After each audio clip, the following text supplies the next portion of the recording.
بسم الله الرحمن الرحيم. السلام عليكم ورحمة الله وبركاته. إن الحمد لله نحمده ونستعينه ونستغفره ونعوذ بالله من شرور أنفسنا وسيئات أعمالنا. من يهده الله فلا مضل له ومن يضلله فلا هادي له. أشهد أن لا إله إلا الله وحده لا شريك له وأشهد أن محمدا عبده ورسوله وحبيبه وخليله ولا نبي ولا رسول بعده.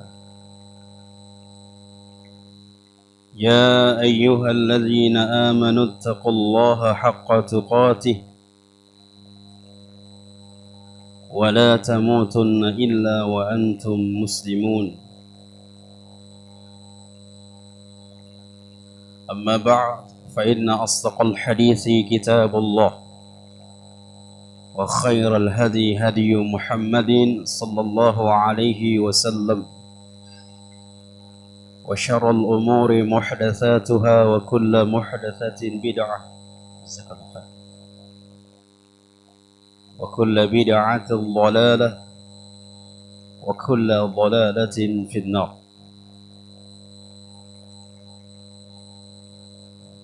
أحبتي في الله رحمني ورحمكم الله.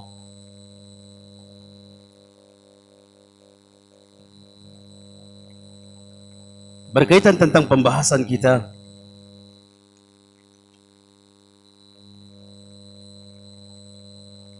yaitu keutamaan dari 10 awal Zulhijjah.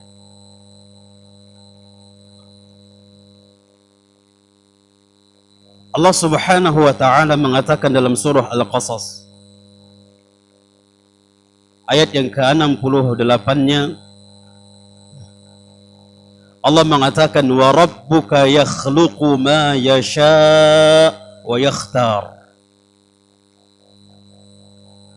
Allah, Rabbmu lah yang menciptakan apa-apa yang dikehendaki oleh Allah dan memilih, mengangkat derajat atau memuliakan atau mengangkat kedudukan dari yang lain, itu juga adalah kehendak Allah. Itu juga kehendak Allah. Yang menjadikan tempat itu mulia dari tempat-tempat lain, itu adalah kehendak Allah. Yang menjadikan hari-hari itu lebih mulia daripada hari-hari lain, itu juga kehendak Allah. Itu hak Allah. Yang menjadikan sesuatu itu lebih bernilai di hadapan Allah, kedudukannya daripada yang lain, itu juga hak Allah. Makanya Allah mengatakan wa rabbuka yakhluqu ma yasha'u wa yakhtar. Rabbmu lah yang menciptakan apa yang dia kehendaki, dan Allah jugalah yang memilih dari ciptaan itu siapa yang dinaikkan, apa yang dinaikkan kedudukannya, apa yang dipilih oleh Allah, itu adalah juga kehendak Allah. Ma kana lahumul khiyarah, makhluk itu tidak ada bisa memilih.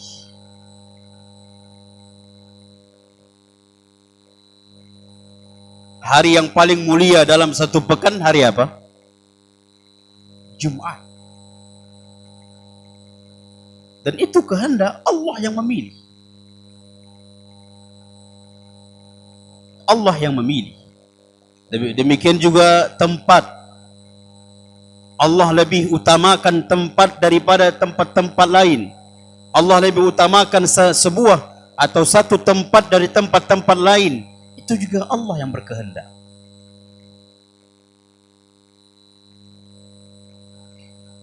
termasuklah atas kehendak Allah, hikmah Allah. Tidaklah Allah memuliakan suatu makhluk dari yang lain, dari makhluk lainnya, kecuali atas hikmah Allah.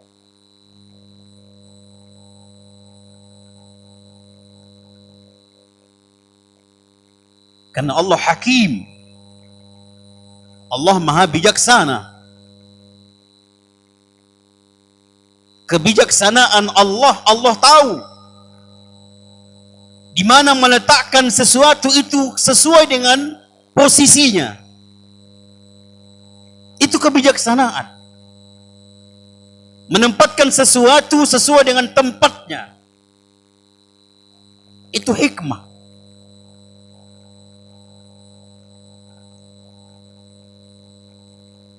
Di dalam berdakwah juga kita harus hikmah. Apa yang materi-materi yang cocok diberikan kepada sesuai dengan pendengarnya. Kalau dia orang-orang masuk kampung pelosok, jangan bahasa-bahasa intelektual. Jangan bahasa-bahasa yang modern, yang diambil dari istilah-istilah. Nggak masuk tuh orang-orang itu.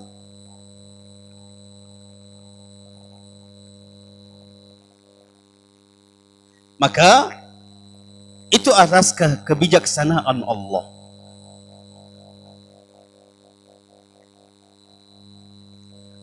Di antaranya adalah bulan Zulhijjah, dan lebih lagi khususnya perincinya di 10 awal Zulhijjah. Bulan Zulhijjah itu sendiri memiliki keutamaan. Bulan Zulhijjah itu sendiri memiliki keutamaan. Kemudian lagi dirincikan lagi dari awal sampai 10-nya juga memiliki keutamaan. Maka yang dikatakan oleh para ulama, harus kita ketahui setiap bulan itu mana yang memiliki keutamaan, setiap hari itu mana memiliki keutamaan, setiap waktu itu mana memiliki keutamaan, agar kita memaksimalkan, mengisi waktu tersebut. Waktu yang utama itu kita isi dengan waktu-waktu yang baik. Kita isi dengan perkara-perkara atau amal soleh. Kalau dia tidak tahu mana waktu yang utama, mana hari yang utama, mana bulan yang utama, sama saja sama dia.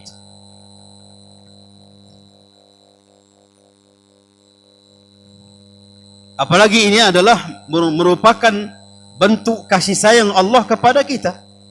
Terlebih kita umat Nabi Muhammad yang begitu pendek-pendek umurnya.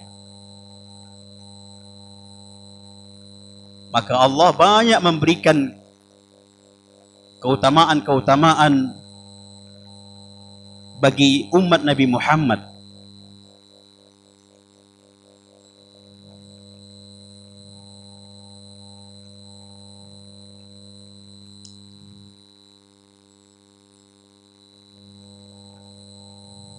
Di bulan Zulhijjah itu, ahibbati fillah rahimani wa rahimakumullah,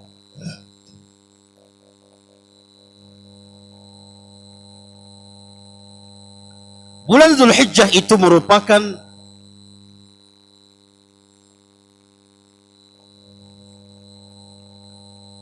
penutup dari bulan-bulan haram. Semalam sudah disampaikan oleh Al-Ustaz Abu Harith.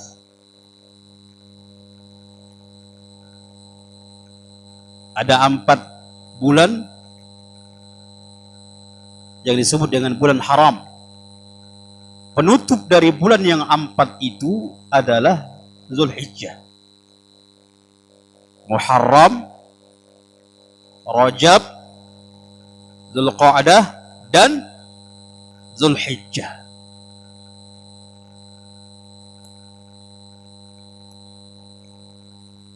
Ini juga keutamaan yang pertama atau bagian dari keutamaan dari bulan Dzulhijjah. Allah jadikan bulan Dzulhijjah itu sebagai penutup dari bulan-bulan haram. Berarti bulan Dzulhijjah termasuk bulan haram.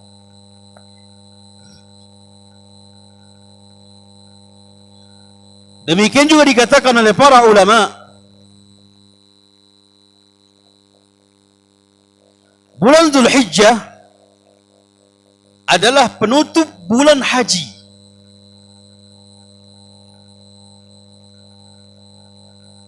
Allah mengatakan al-hajju ashhurum ma'lumat.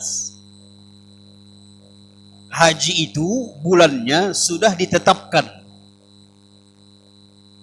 Jadi bulan haji itu sudah ditentukan oleh syariat.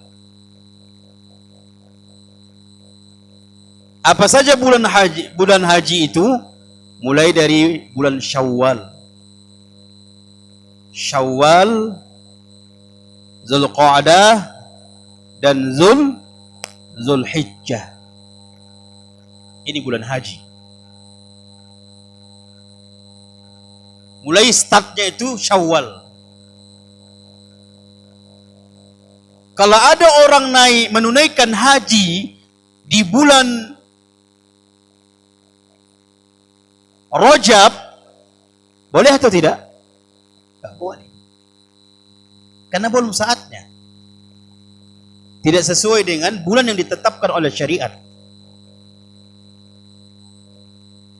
Kalau waktu yang ditetapkan oleh syariat, tidak boleh dirubah-rubah.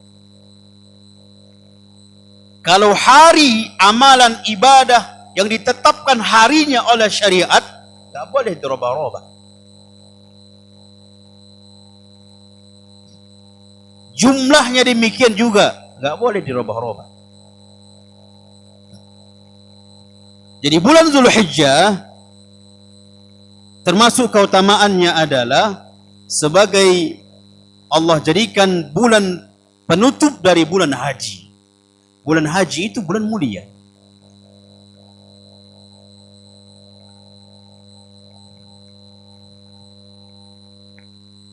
Dimulai dari Syawal, Dzulqa'dah, dan Dzulhijjah. Dzulhijjah, apakah full satu bulan? Khilaf di kalangan para ulama. Kalau dia Syawal, full. Kemudian Dzulqa'dah, full satu bulan. Dzulhijjah, khilaf di kalangan para ulama. Sebagian ulama mengatakan full satu bulan penuh Dzulhijjah, itu termasuk bulan haji.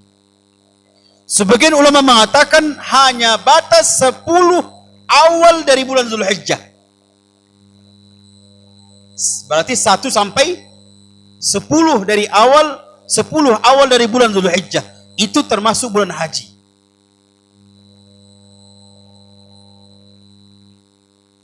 Akan tetapi intinya adalah bulan Dzulhijjah itu termasuk dari bulan haji. Bulan yang ditetapkan, bulan yang dimaklumi oleh Allah Rabbul Izzati wal Jalala.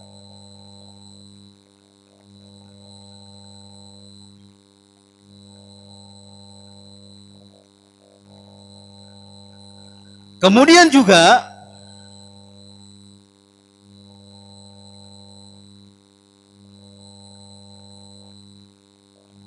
termasuk juga keutamaan dari bulan Dzulhijjah, terlebih dari 1 sampai 10 awal bulan Dzulhijjah, banyaknya ibadah-ibadah atau induk-induk ibadah di dalamnya. Yang terkadang tidak semua ibadah dilakukan kecuali bulan di saat itu.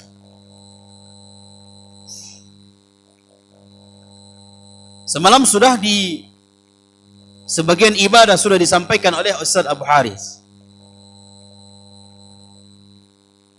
Apa saja ibadah semalam disampaikannya? Puasa, takbir, kurban, sedekah, naam, salat, 5 rukun Islam. 5 rukun Islam. Mengucapkan 2 kalimat syahadat. Kemudian qamis salah, as-siyam, zakat, haji. Kalau dia salat, termasuk salat wajib, salat sunat. Bahkan kata para ulama, di 10 awal Zulhijjah ini hendaknya lebih kita menjaga salat wajib dan salat sunat kita. Puasa,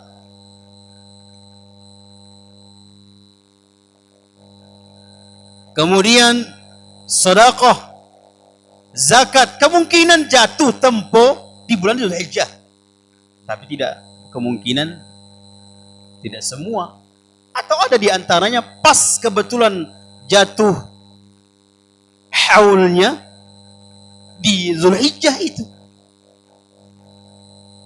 Kurban, haji itu ada hanya di bulan haji, Zulhijjah. Kemudian kurban itu adanya di bulan haji.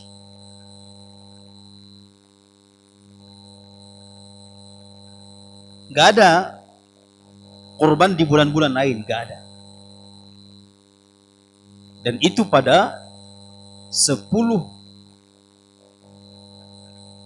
Zulhijjah, di tanggal ke 10-nya kita kurban. 11 boleh? Boleh jemaah? Boleh. 12, 13 boleh. Ada orang di tanggal 10 di tanggal 10, tapi dia potong kurbannya sebelum sholat. Boleh? Enggak boleh.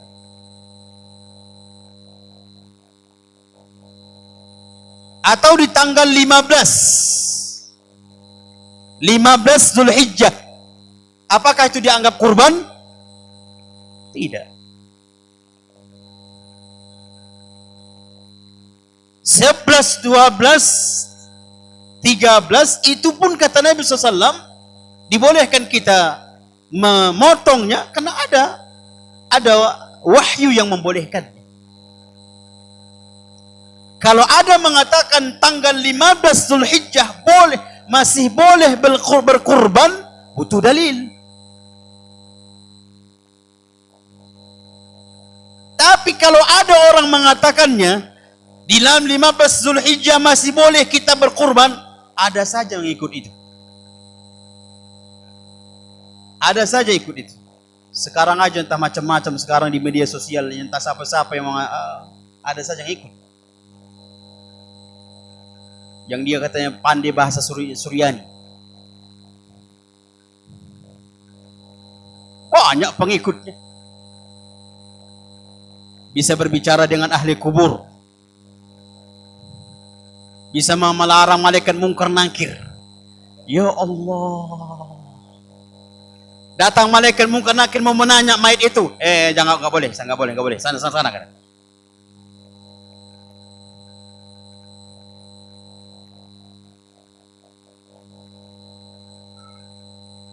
Dilarangnya. Malaikat Jibril mau dikejarnya. Berbicara dengan Nabi Adam. Subhanallah. Itu pun ada yang percaya. Berbicara dengan Nabi Adam.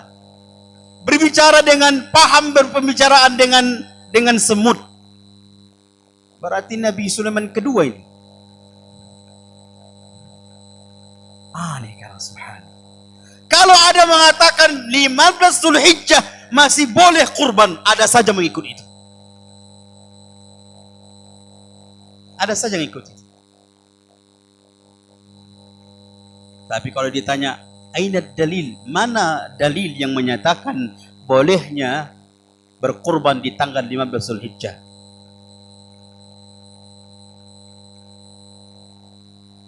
Berarti ente Wahabi ente. Hanya nanya itu sajanya. Allah Karim.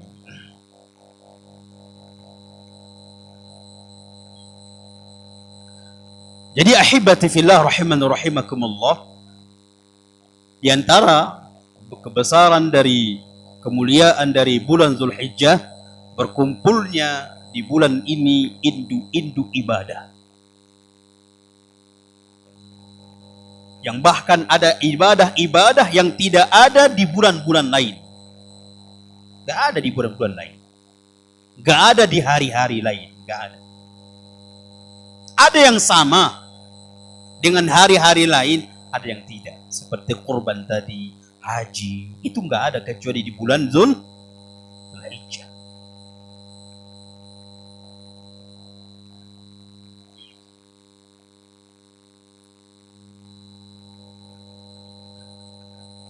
Bahkan dikatakan oleh Al-Imam Ibnu Katsir, penamaan dari Zulhijjah itu, Zulhijjah, karena adanya pelaksanaan haji di sana. Karena adanya pelaksanaan dan merupakan puncak ibadah. Merupakan puncak ibadah di hari itu adalah haji. Karena kata Nabi SAW, tidak ada balasan bagi orang yang haji mabrur kecuali surga. Puncak ibadah di waktu itu adalah haji. Maka penamaan Zulhijjah, kenapa? Karena adanya pelaksanaan haji yang merupakan puncak ibadah di hari itu. Maka itu dikatakan oleh Al-Imam Ibnu Katsir, makanya disebut dengan Summiya Zulhijjah, dinamakan dengan bulan Zulhijjah.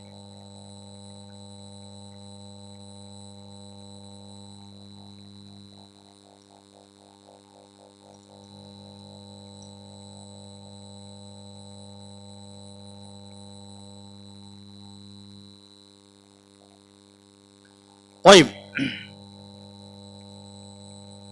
ahibati fillah, ada hal yang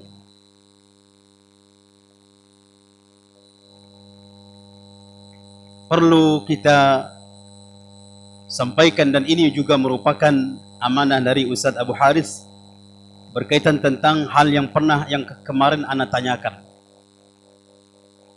Yang semalam saya bertanya kepada Ustadz tersebut, ke Ustadz Abu Haris hafizahullah ta'ala, tentang pernyataan Aisyah. Pernyataan Aisyah yang merupakan salah seorang istri Rasul,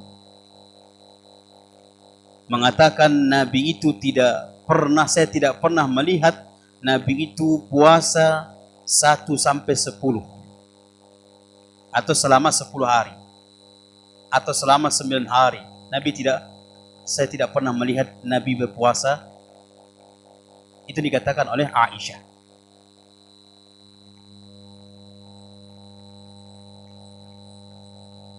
Ada juga hadis dari Hafsah dan istri-istri lainnya.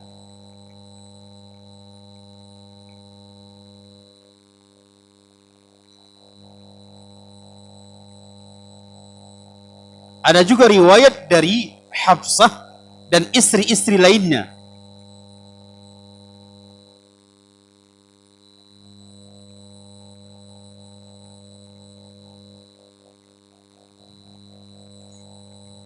Saya bacakan riwayatnya.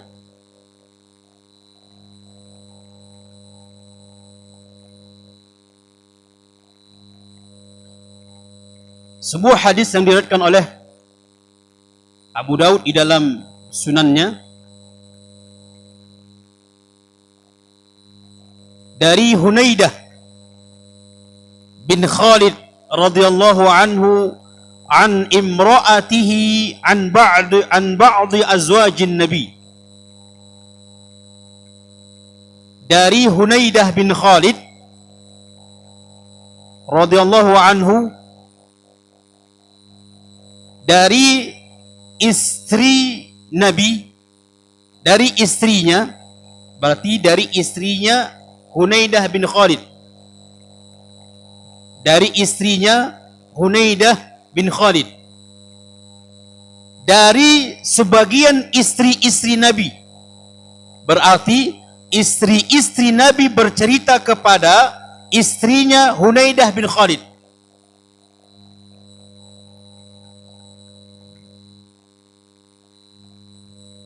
Sebagian istri-istri Nabi.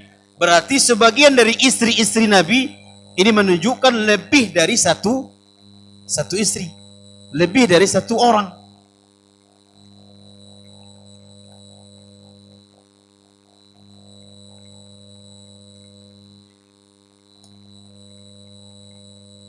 Apa kata sebagian istri-istri Nabi? Kana Rasulullah sallallahu alaihi wasallam yasumu tis'a Dzulhijjah wa yawma Ashura wa thalathata ayyam min kulli syahrin.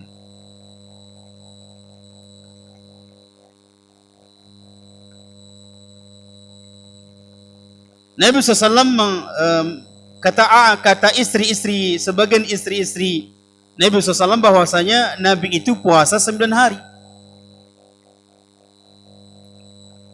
Puasa 9 hari. Dan juga Nabi puasa Ashura. Nabi juga puasa 3 hari setiap bulannya. Nabi juga puasa 3 hari setiap bulannya. Qala Syekh Al-Albani rahimahullahu ta'ala isnaduhu sahih fi sahih Sunan Abi Dawud. Kata Syekh Albani, sanad riwayat ini adalah sahih di dalam sahih Sunan Abi Dawud. Sedangkan Aisyah mengatakan, saya tidak pernah melihat Nabi itu puasa sampai 10 hari, enggak pernah.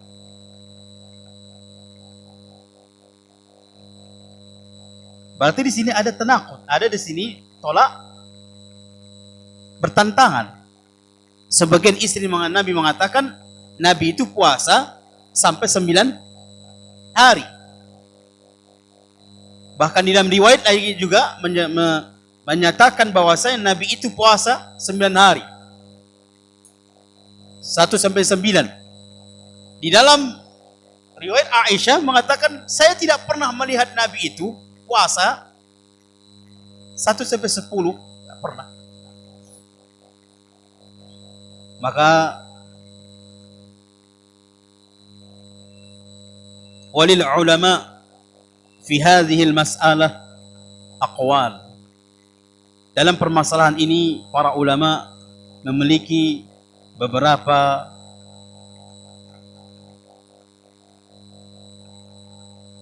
penjelasan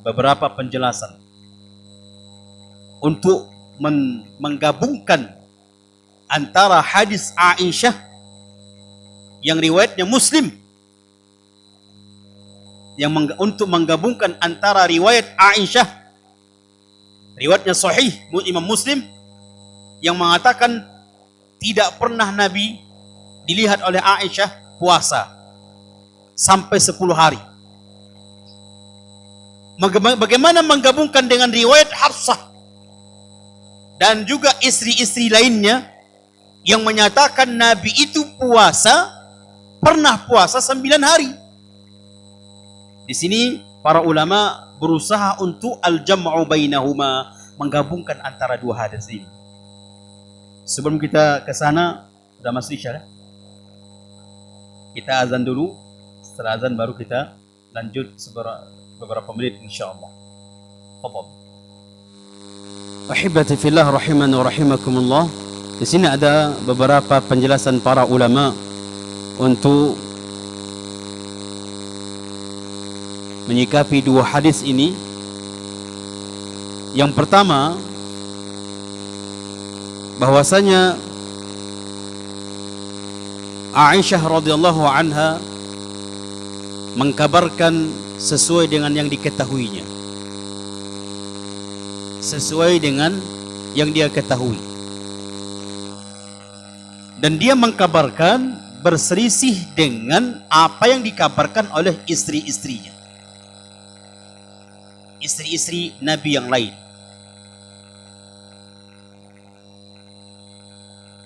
Aisyah menafikan Nabi berpuasa sampai 9 hari. Istri-istri lain menetapkan Nabi itu berpuasa sampai 9 hari. Maka bagaimana ini, kata para ulama, di sana ada kaidah, wal musbit muqaddam 'ala an-nafi. Al-isbat muqaddam 'ala an-nafi. Maka yang menetapkan lebih didahulukan daripada menafikan. Yang menetapkan lebih didahulukan daripada yang menafikan. Faham ini jemaah? Berarti kita mengambil penetapan dari istri-istri Nabi yang mengatakan Nabi itu puasa sampai 9 hari.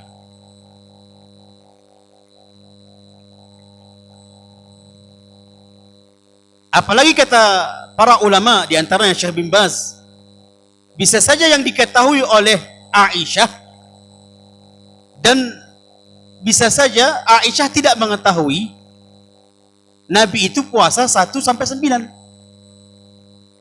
Sehingga Aisyah menyampaikan hanya diketahuinya, sebatas yang diketahuinya. Dan Aisyah mungkin tidak tahu rupanya Nabi pernah puasa sampai 9 hari.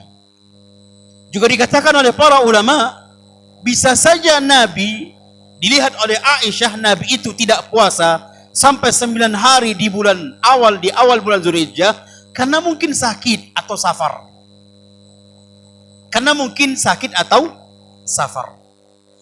Dan banyak kemungkinan lainnya. Makanya di sini dikatakan al-isbat muqaddam 'ala an-nafi, menetapkan lebih didahulukan daripada menafikan.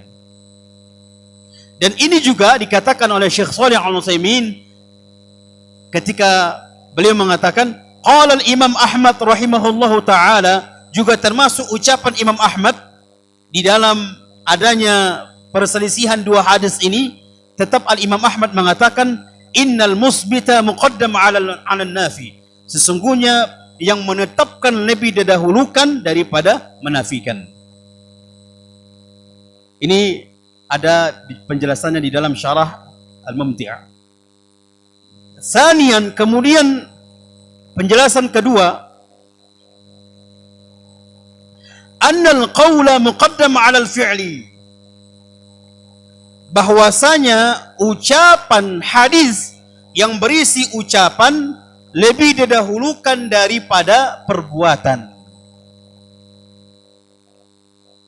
Banyak sekali ucapan-ucapan Nabi menganjurkan berpuasa sampai 9 hari.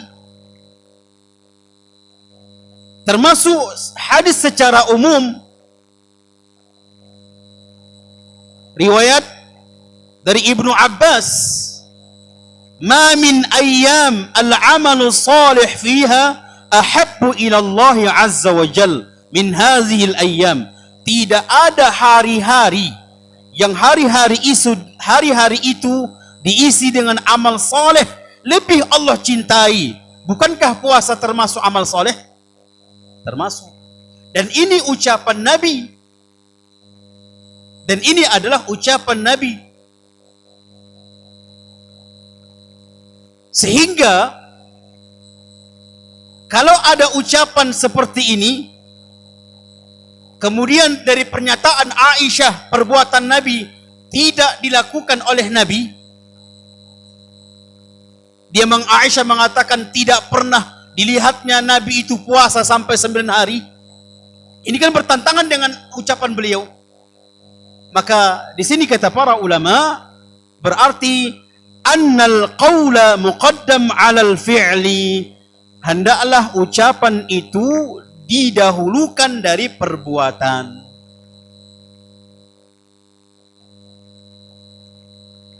Seperti ada kasus misalnya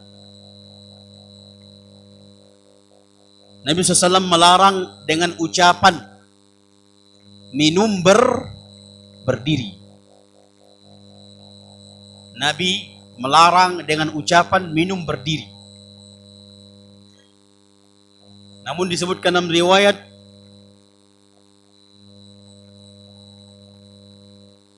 Nabi pernah minum berdiri.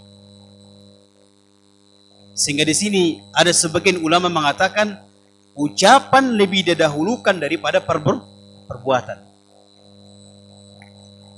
Juga ada pendapat ulama Nabi pernah minum berdiri untuk menunjukkan jika sesuatu saat atau jika dalam keadaan tidak bisa kita duduk maka boleh berdiri.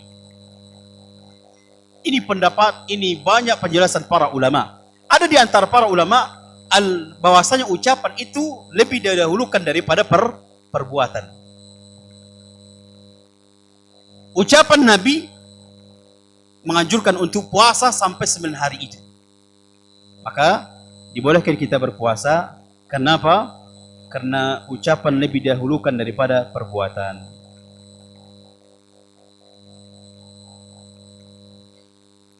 Qala Syekh Al-Albani rahimahullah ta'ala.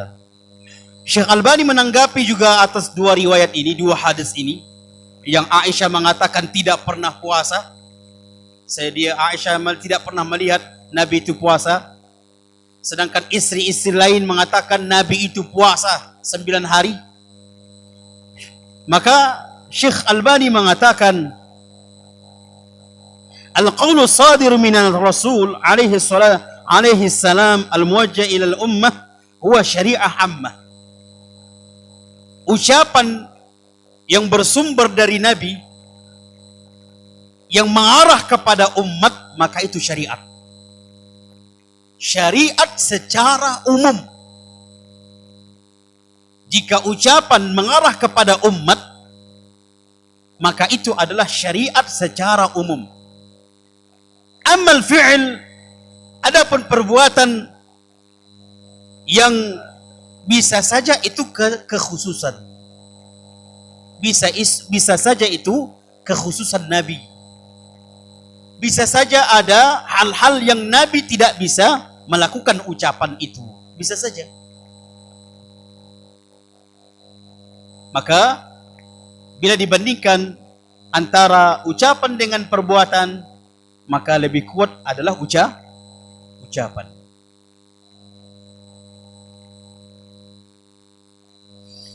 Juga dikatakan oleh para ulama, bisa saja kemungkinan Nabi SAW meninggalkan puasa atas bagaimana pendapat atau ucapan dari Aisyah, tidak puasa sampai 9 hari, itu mungkin saja bisa ketika dia safar, atau ketika Nabi sakit, atau ketika Nabi itu sedang sibuk-sibuknya sehingga dia tidak sampai puasa sampai 9 hari, lalu Aisyah menyampaikan itu.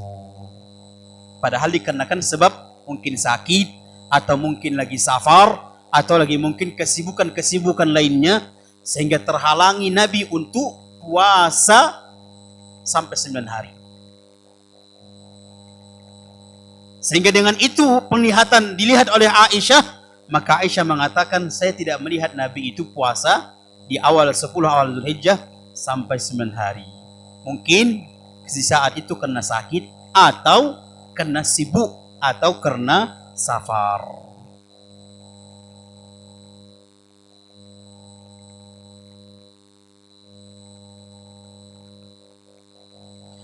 Qala An-Nawawi rahimahullahu ta'ala. Juga Al-Imam Nawawi mengatakan, wa amma hadithu Aisyah qalat ma ra'aitu Rasulullah sallallahu alaihi wasallam sa'iman fil 'ashri qad. Kata Imam Nawawi, adapun hadis Aisyah yang menyatakan saya tidak pernah melihat Rasulullah puasa sampai 10 hari. Saya tidak pernah melihat itu. Wa fi riwayah lam yasumul ashar. Lam yasum al-ashar. Dalam riwayat lain atas ucapan Aisyah, Nabi tidak pernah puasa sampai 10 hari, enggak pernah. Di awal 10 Zulhijjah. Rahuma Muslim. Kedua-dua riwayat ini Imam Muslim yang meriwayatkannya. Fi sahihihi, di dalam sahih Imam Muslim. Faqala al-ulama wa huwa muta'awwilun ala annaha lam tarah wa lam yalzam minhu tarkuhu fi nafsi al-amr li'annahu sallallahu alaihi wasallam kana yakunu 'indaha fi yawmin min 9 ayyam wal baqi 'inda baqi ummahatil mu'minin radhiyallahu anhunna. Bukankah Nabi itu memiliki giliran-giliran hari? Mungkin saja Aisyah menyampaikan pas tak Nabi itu tak puasa. Pas kebetulan giliran hari istri-istri lain, Nabi puasa. Bisa saja itu terjadi. Itu dikatakan oleh Al-Imam An-Nawawi.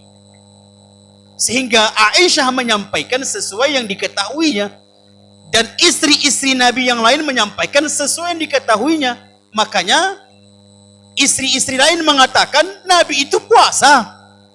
Aisyah mengatakan tidak puasa. Bisa saja itu terjadi karena giliran apa namanya? Giliran malam atau giliran hari di antara istri-istri Nabi.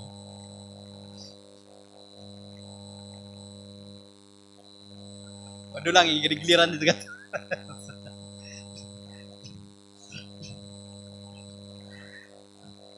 Kemudian juga Al-Imam Nawawi mengatakan atau la'allahu sallallahu alaihi wasallam kana yasumu ba'dahu fi ba'dil awqat wa kullahu fi ba'dihha wa yatrukuhu fi ba'dihha li'arudi safarin aw maradin.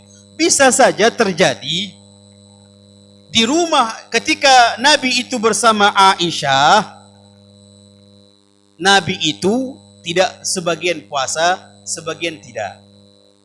Dari 10 hari misalnya atau 9 hari, mungkin tidak full 9 hari. Sedangkan di waktu lain, ketepatan di tempat lain, Nabi full 9 hari. Bisa saja di tempat lain Nabi meninggalkan 9 hari itu. Bisa saja. Dan itu tidaklah Nabi meninggalkan sampai seluruhnya kecuali karena ada kondisi dan keadaan. Karena dari ucapan Nabi menganjurkan untuk berpuasa, melakukan amal soleh di 9 hari itu.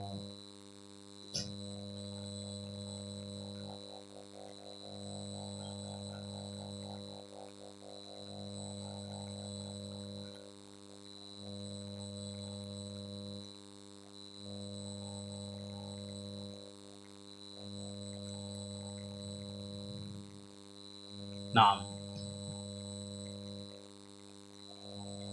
rasa sampai sini ya atas penyampaian dari para ulama, walaupun banyak lagi para ulama yang berhujjah atas untuk menggabungkan antara hadis Aisyah yang menafikan Nabi itu puasa sampai 9 hari dengan istri-istri Nabi yang menetapkan Nabi itu puasa 1 sampai 9 hari.